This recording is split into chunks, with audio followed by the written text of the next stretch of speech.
welcome to the Friday Fraudster podcast with Kelly Paxton, pink collar crime expert, Joe Irvin, your person for all things ethics, and Robert Berry, the guy who helps you ask better questions. Join them as they discuss sad, funny, and sometimes disturbing fraud stories. Be sure to catch past episodes on your favorite podcasting platform or go to www.fridayfraudster.com and grab some CPE while you're there.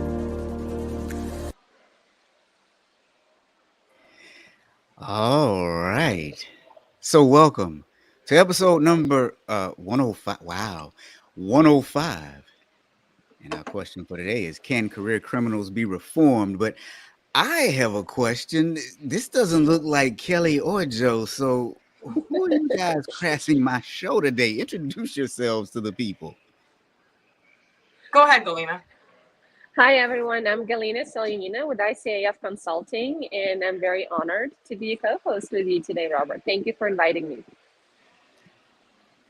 Christine. And I'm Christine Murray, internal audit manager for a financial. Been doing this for about 10 years, so don't own my own business like you and Galena. Like I said, I always am envious of you guys, so. Don't be envious, because you at least have the steady paychecks coming in. And we have Stephanie here, and we have Laser here. He says he's living proof of what the title is. All right, so Galena, Yes. Christine, you guys own homes, right? You live in homes that you've purchased, right? No, I'm renting mine from the bank, but yes. You're renting it from the bank. So the bank didn't just give you a home, right? You had to like apply for a loan and give them a bunch of information and stuff like that to make sure that you qualify for the loan. Isn't that how that works? Paycheck stubs, driver's license, Okay. Mhm. tax returns. Oh, okay. So what happens if you can't afford the home that you want to live in? Like, what would you do then? You asking us, or are you Yeah. asking Don't what get it. I'm asking you. the Like, possibilities? Because the possibilities are are different. For me, I would either find a wealthier husband, number one, or number two, I would try to scale back for a little bit until my consultancy is flourishing such that I can just. Wait a minute. Are we gonna pretend like we didn't just hear you say? If it works, though, why not? I'm not saying Galena ain't wrong.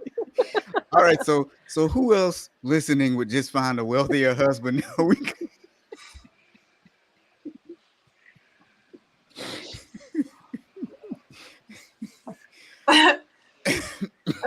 So my friend Sono is here. Sono, would you just find a wealthier?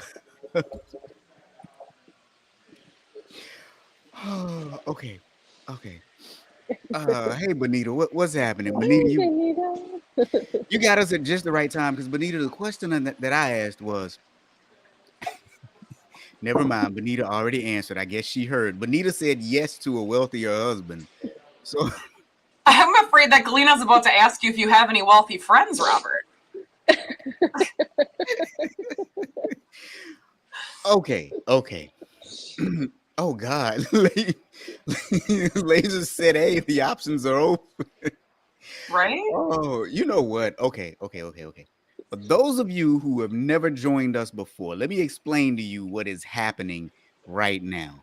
So normally with the show, there's a story that's happening in the news where someone has committed a fraud, and that fraud is usually somewhat interesting. I come up with a catchy title, and then somehow towards the end of the show, we bring it full circle back to the title that I've created. But I usually start the show off by asking a silly question that is somewhat related to what has happened. But today we've gone all off the rails because I can't stop laughing. Okay.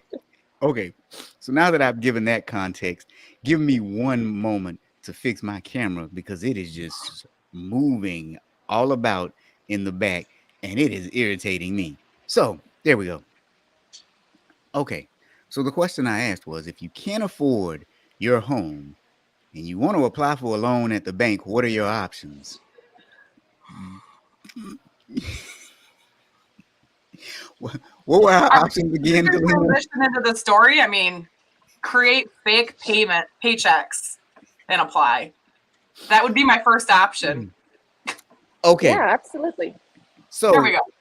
in today's story, our individual, she did a lot of things that were quite interesting. So let's just start about where she worked. She worked at an auto body shop, and she was in a privileged position, meaning she had access to a lot of their records.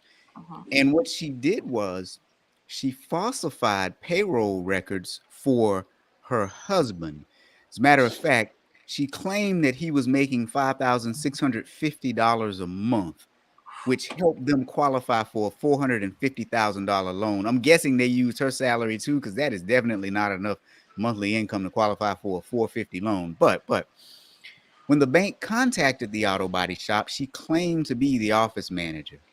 And so she also falsified the pay stubs and gave them to the bank. So And when the bank called to verify, she pretended that she was the person to speak on the subject, I believe, right? yeah.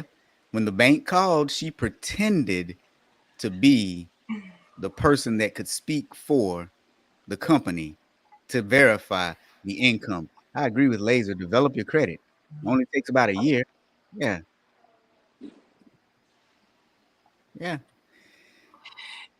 I guess what the one question I have, because I used to do mortgage lending before becoming an auditor, and one of our big things whenever we did do mortgages outside of getting copies of paycheck stubs, we would call, like they went ahead and did, and then they would sit there and document on the verification, the VOI form, verification of income form, who they talked to, what they verified, and everything else.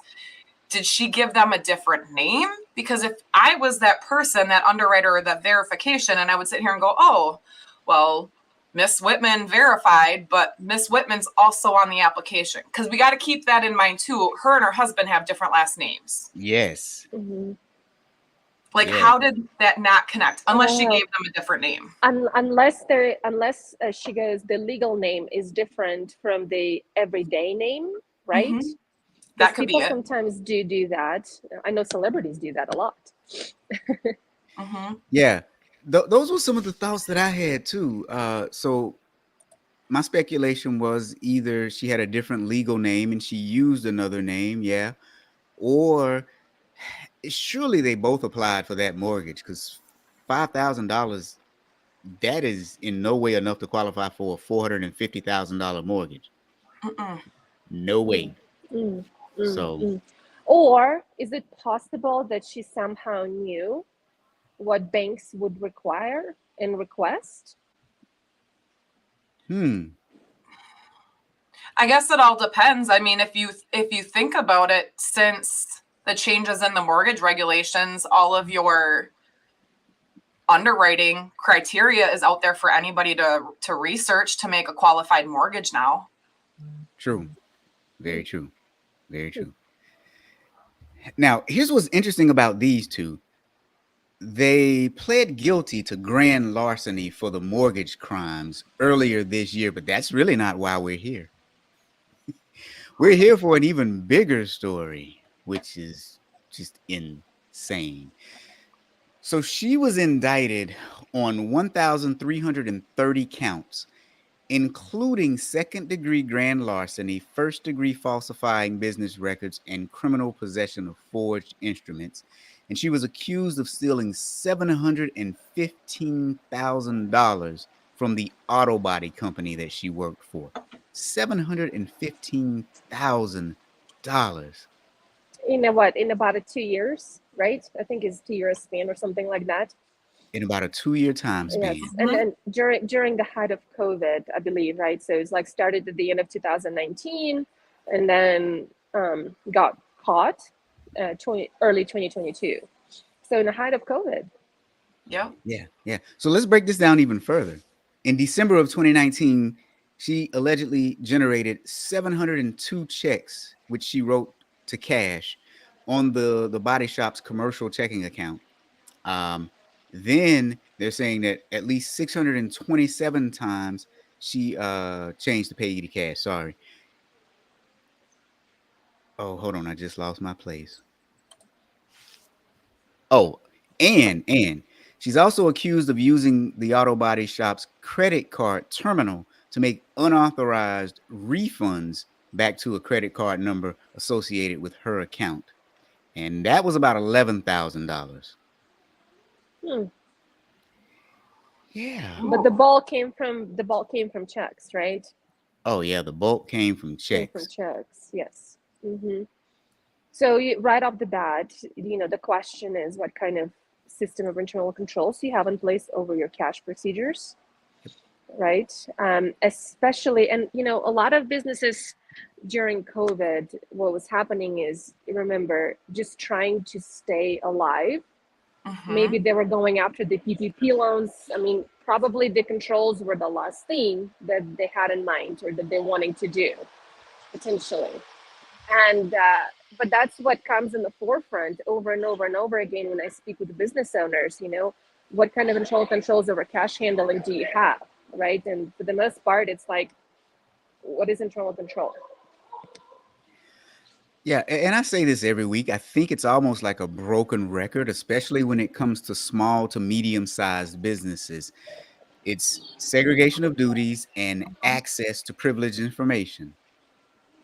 It's almost as if we can get those two things straight, we would be able to reduce much of the small to medium-sized business crime. There's another question I have, and I don't do taxes, other than my own. But I would, at some point, do you think this company's tax person would be looking through these checks as part of doing their taxes and questioning it? That's an honest question I have. Mm, mm. If she changed the payee, right? So think about it this way: probably the original check was cut to someone else, and then she changed the payee to cash. Mm-hmm. Right. So those could have been looked by the tax person as a legitimate expense. True. So my original question goes back. There's at least two partners, from what I understand, in the automotive business. At least two partners, and the way I see the situation is none of the partners were deep in the weeds regarding their cash management. So when it comes to partnerships, it's tough as it is to have a good relationship and to foster a really good productive relationship. It really is. But then to have that segregation and say, okay, I'm going to handle the cash, you handle the sales. Mm-hmm. I doubt that have happened. And maybe each of the partners, and I think in the end, like, there was an interview with those two partners, and like this caused a huge rift among them, etc. Well, like, yeah, it's going to start finger pointing. What did you do? Yeah. Yeah. Now to your point, the story does mention that there was a rift between the partners. My guess is one partner wanted to be in the weeds and the other partner was like, yeah, let's take a step back. And then the other partner said, see, I told you so. Because it did say that she almost ran them out of business with this theft, and that it caused a rift between the two partners. And I would say if trying to decide between more controls or less controls, always go with more, at least initially. Mm-hmm. I guess, what does it hurt to look? I mean, I'd side on the partner that's like, okay, I just want to double check these. But even if with her being the bookkeeper, if you've got two individuals, I'm guessing an auto body shop, how often do you have bills and stuff? Why don't you require, like, all right, well, you can go ahead and cut the checks, but you still need one of us to sign off on it. Yeah. I mean, Yeah. she could have still forged the signature, of course. Right. I don't know exactly, but and it goes back to the cash controls, right? Mhm. Like, how do you balance your checkbook? Mhm. Do you balance your checkbook, right? Because balancing the checkbook, you would have seen each week, right? Or every other week, you would have seen this cash being cleared, right? That would have generate interest potentially. Yeah. So who's balancing the books? Oh, but it gets better, people. It gets better. So let's recap this a little bit. This young lady had access to cut the checks. I'm assuming she had access to the bank account. You know, she had access to authorize disbursements, and I'm guessing probably to reconcile disbursements as well. She also had access to the accounting records because she changed the QuickBooks records after transactions had occurred. But before that, she and her husband, well, she falsified records, payroll records, so that they could get a loan for their home. But this wasn't the first crime she had committed. Now, Christine, what else did she do before that? Okay, so based on the research, because the name matches, date of birth matches, and county matches, but I'm not guaranteeing 100%. I just find it too coincidental. So back in 2017, she actually stole $50,000 from a previous employer, transferring money from their business account to her personal account, and it happened to be with the same bank that gave her the mortgage. Mm-hmm. And then she was released from prison, what, in September? September of 2019 was her parole discharge date. And then she started working with the auto body in December of 2019. Mm-hmm. So, and that's a big jump, going from 50,000 to, I don't even think you mentioned how much she ended up stealing, or her restitution. yeah, her restitution was $713,000. Going from 50 to that. Yeah. So her theft started December of 2019. So I think there's a possibility she maybe started a little bit earlier, by a month or two, just kind of like, got her feet wet to see what's happening, who's watching, who's not watching, and Yeah. Now we've got a comment. 700,000 doesn't make sense. Didn't really make sense to me either, but the auto body must be making a lot of money per annual, because they would have to be doing several $1,000,000 per year in annual sales to not necessarily miss 700,000.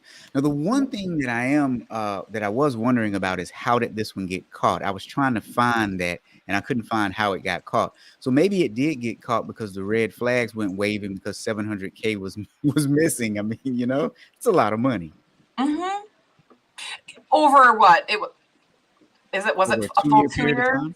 Yeah. 2 year time. So yeah, it's pretty hefty. But to your point, again, remember what were people doing during COVID, right?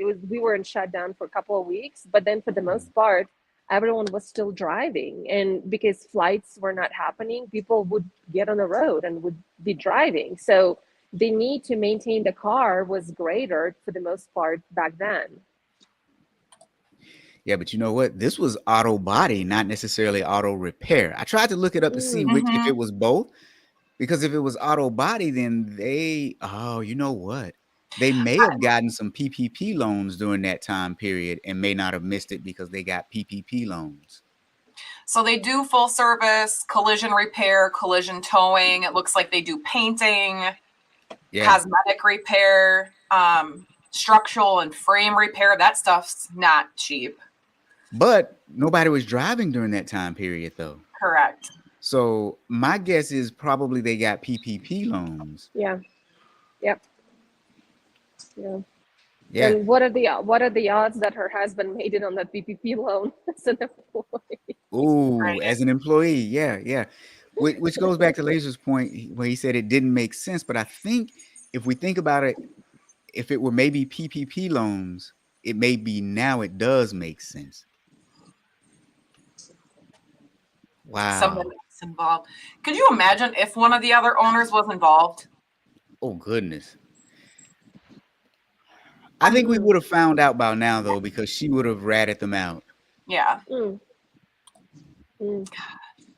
Oh, let's go to the interesting part. What happened at sentencing? I think something happened at sentencing. Can't forget that. Oh, wait. Before we get to that really, really interesting part, let's go back though. She already had a criminal history, and the question we were asking ourselves right beforehand is, how did the auto body not catch that? Did they not even do a background check at all? And we're guessing they must not have. It took me 5 minutes to find her on the New York State Department of Corrections site. Yeah.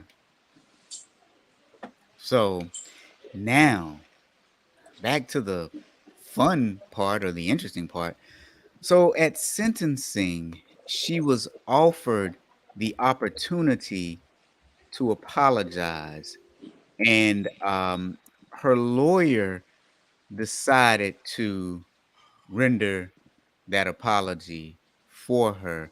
And what he said was she suffered from mental health issues that caused a lack of impulse control, which is what resulted in her repeated thefts.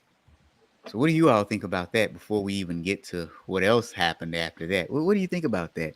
And anybody listening, what do you think about her claiming mental illness caused her lack of impulse control, caused her to have repeated thefts? I don't know.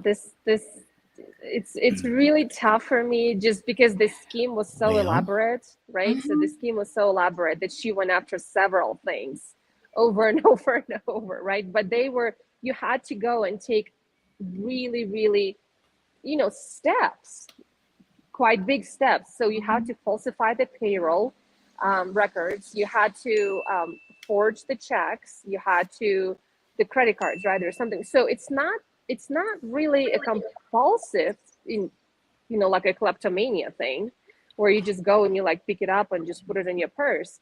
This is way more elaborate. It's planned. Like you have a full-on plan. That's not impulse. To me, it isn't. Plan does not equal impulse. I agree with you. Right. Yeah.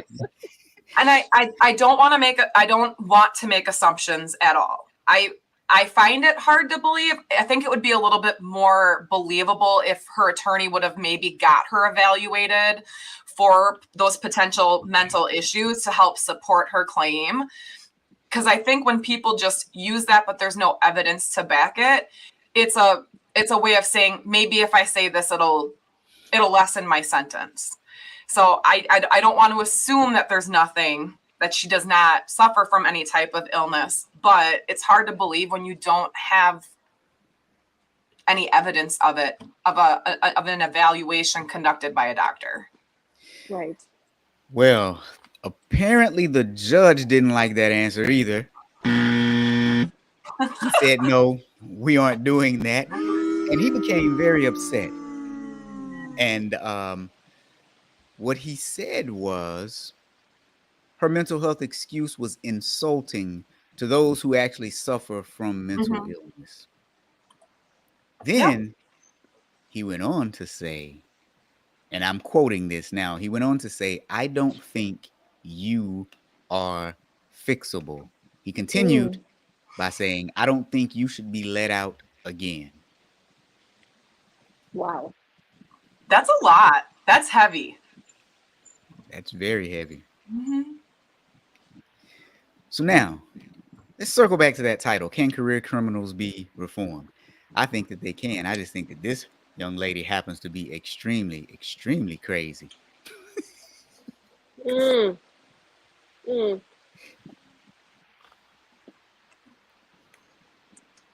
This goes to everyone deserves a second chance kind of mantra, but in this case it's what, third chance or fourth chance that we know of. Yeah. I feel like there's somebody that's listening in right now that said that they were given a second chance, that they were able to get turned around. And I'm sorry, I forgot who left that comment. I think it could happen. There you go. Yeah, he says, not only did I turn it around, chief judge appointed me CEO of a public company with 1,000 employees. But look at other companies that are out there that has happened. Look at, I think, what is it, LifeLock? LifeLock, the guy who owns that used to steal identities. Like, is it one of those things like, are you taking a chance with hiring somebody? Or is it one of those things that if we've got somebody who's done this, they're going to be the first people that will look at something and go, yeah, this isn't right. It's like, it's a double-edged sword. Yeah. Well, you know, I think, and this Unless is she just, starts her own company, I would be very, very. I mean, if she starts her own company, right, on the premise that I've learned my lesson and I know now what to look for, I'd be like, okay. But if she were to go and start working for someone else and say, give me the fifth chance, or maybe that someone else is not even going to do the background check. Who knows? I don't know. yeah, I think this goes back to the good old fraud pyramid where we talk about opportunity and rationalization and trying to figure out someone's why behind what they did. So, for example, if she did it because she couldn't feed her family, it's still wrong. However, usually if there's a good second chance and you can make legitimate money, I think most people probably wouldn't do it again because that's a hard lesson learned. I can't imagine prison is friendly and nice, right? Um, but I think some people get a thrill from it and they like doing it. So I think it depends on what that motivation was behind it. Well, and I guess that's another question too. So she went and stole that 50.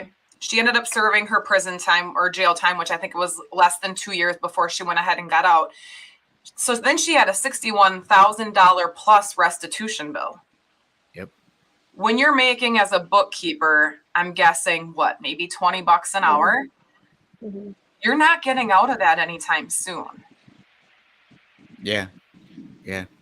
Very true. I mean, and especially when you want a $450,000 house, yes. Well, I just and I can't think believe that's, how we didn't see that. How did the bank not catch that? yeah. And I think too, if your circumstances change, how do you still feel that you deserve a $450,000 house?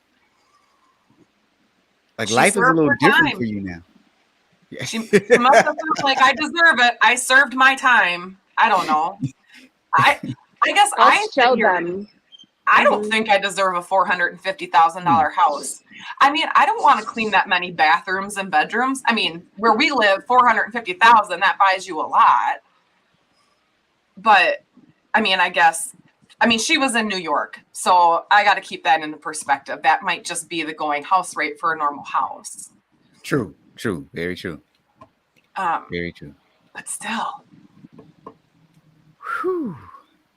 My goodness. So what is your bet, guys? Do you think she could be reformed, or that's it for her? No. Just a wild. Oh no. Absolutely not. No. Well, think about this. There was the wire transfer from the one bank that she went to jail for and then came back out. And soon after coming back out, forging the mortgage documents and then realizing that she could take advantage of the auto body company because she was successful with forging the pay stubs, then turned around and started cutting checks to herself, then also used the credit card. So that was 3 offenses that we know of against the auto body. My guess is when she sees a mark, she will use the mark. I'm going to channel Kelly, and I hope she's okay with me doing this because I've read her book and I absolutely loved it. If I was Kelly, I would sit here and say every single time she works for an employer, she's learning her lesson to get better at the next one. And I think that's why she was able to get away with it and get more from it. So I would think that's an Kelly excellent point. That she can't, if she has access to cash, if she has access to anything of that, she will figure out a way to skirt the controls. Because she's learning. She's learning how to delay being found. Well, and I think the saddest part about it is I don't think a majority of the people in the world are like this individual. And so you ruin it for other people. You build up a distrust. Those partners aren't going to be able to trust the next person they hire. because they've been tainted by what has happened with her. And Laser is saying spot on, Christine. Yeah, for what you just said, spot on. But the poor partners, their mind is blown, and they won't be able to trust anybody else to work in the business, which to a certain extent they overly trusted, and look what happened. They got burned. But now they may actually start to run people off because they might have, the stranglehold on too tight. Hmm. And imagine what's going on in their heads now. They're probably just all messed up. That's tough. That is really, really tough. But you get up, you learn your lesson, and you move on, and you just that much more friendly with risk professionals who reach out to you and say, "Hey, let's have a chat." Now he lives in Wisconsin. He's saying that will buy a 3,000 square foot home in Wisconsin. Wow. No, that's Okay. what I said. Because Laser said that amount of money would buy a basement in New York. Yeah. I mean, he's about right. Yeah. And he also says the partners are at fault. I do agree. They are at fault 100%. So yeah, but I still think that they're probably just ruined and damaged because of this. But Mhm. they are 100% at fault because they didn't have the bare minimum controls in place.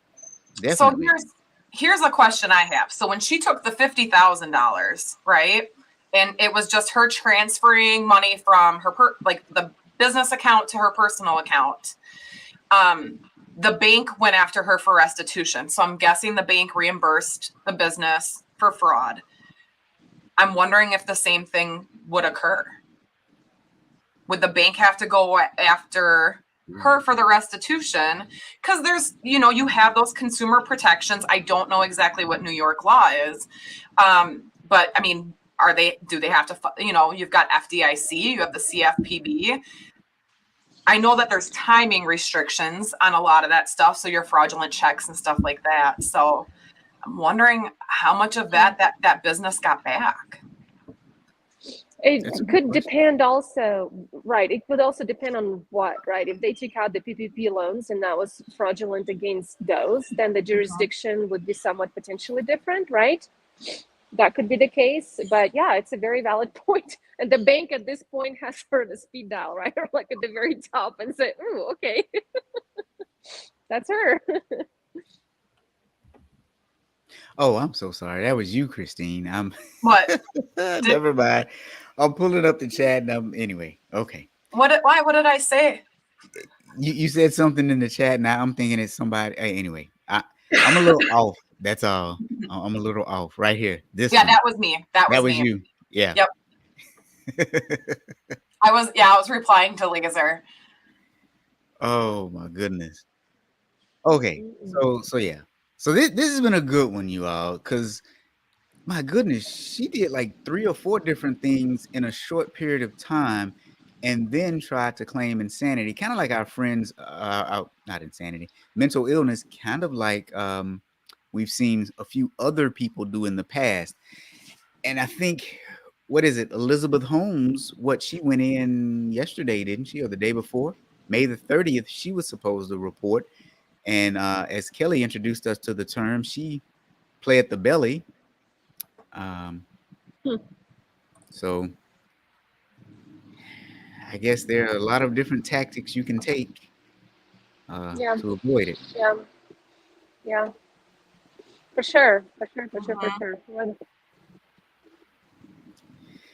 So, what are you guys working on that people need to know about? Galena, what's happening? Galena is enjoying her vacation in beautiful Colorado. Anything for you, Robert. Anything for you. I'll let my kids loose somewhere. They're eating ice cream. No, we're really gearing up, having quite a few offers for SOX compliance testing, and so that's been really exciting. To support a woman-owned business. So thank you guys for everyone who's reaching out and scheduling consultations. So that's very, very exciting. Cybersecurity is not going away, so that's also on the table. And then, of course, risk management, just going and talking to small and medium-sized businesses about the same case that we just discussed. with how easy things can happen. And I mean, I have so many stories just dealing with these wonderful entrepreneurs who are starting business, people that are starting their business, and then I'm coming to do a surprise audit because that's what they asked me to do. Can you do a surprise audit? And then you see so much cash just hanging at the front desk, unsecured, unlocked, and like, we don't know what to do with it. What do you mean you don't know what to do with it? There's a bank across the street, you can go deposit. It's also, oh, okay, let's do that. Yes. And yeah, let's set up a control around it. Okay, yeah, let's do that. So, but it is extremely rewarding because you deal with people who are creating workplaces, right? Who are creating jobs, who are just driving this economy. And so I feel very blessed. So if you need Sarbanes-Oxley compliance services, Galena's the person that you need to call. If you need cybersecurity services, now Galena, that includes the initial cybersecurity assessment as well as pen testing and all that other good stuff, full-scale services. She's shaking her head. Yes, guys. If you need cybersecurity services, contact Galena. And if you need risk management services, small, medium-sized businesses, you need somebody to talk to, Galena is your person. Now, over here with me, if you need training services for your internal auditors, your external auditors, your risk management professionals, I'm the guy that you need to call. By the way, check out my book, Ask Better Questions, Get Better Answers, Perform Better Audits, teaching auditors how to ask better questions and get better answers and perform better audits, right? So, Christine. I don't have any services I can offer. That's okay. So I know last time I was on, I did not pass my part 3. I finally passed my part 3 for the CIE exam. There we go. So I did do the more difficult one first. So my plan is part 2 and part 1, hopefully passing both of them by the end of August. So you will. Congratulations. You will. That was so difficult. Like, why did I wait this long? Why didn't I just do it after college? Now I'm doing it with 3 kids and a full-time job. And oh, you know what? I have a special announcement to make. Go to community.thatauditguy.com. Join this community because now I've neglected the community for the past couple of weeks, but what I've been working on is an Android and an iOS app. So imagine having access to your fellow auditors on an app where we can go live and have Zoom calls, talk to one another about different topics, post things, events, all that other good stuff. Nice. So it should be maybe another 4 weeks, I'm hoping, and the app will be ready. Right now we're just on the web, but we'll have the app ready. If you need congratulations. If you need testers, Rob. Oh, I need testers, big time. Have you seen me? I screw a lot of stuff up. No. I'm just a guy who tries hard and doesn't know when to quit. There is nothing wrong with that. Sometimes there is.